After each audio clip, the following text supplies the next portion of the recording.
Catherine Bernardo update niya, may maswerte pa nga nakapagpa-picture kay Catherine at nadaanan pa nga niya yung dressing room ni Catherine for Pilipinas Got Talent.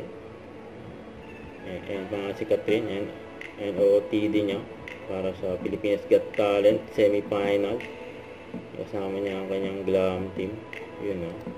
And nagtipon-tipon ang mga judges at host ng Pilipinas Got Talent dyan sa backstage. Yan o, saya pa nga ni Catherine. May tinawag niya sila ang mga judges.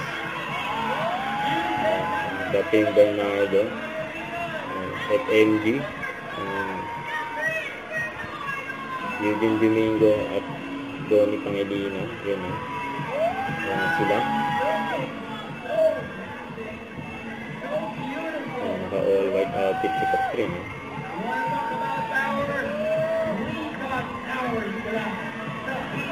Sila yun sila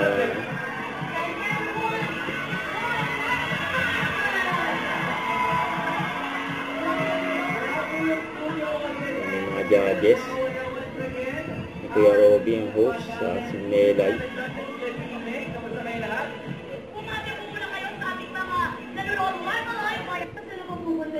Semi-finals ng walang dahilan. So lahat na nandito, ibig sabihin na nandito yung talento at lahat na hinahanap natin.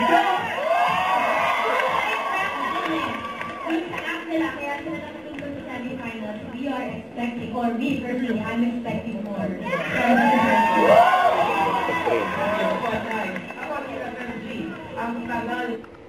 Don't forget to subscribe and click the notification bell for more updates. This is Richard Reaction Vlog. Stay tuned for more videos. See ya.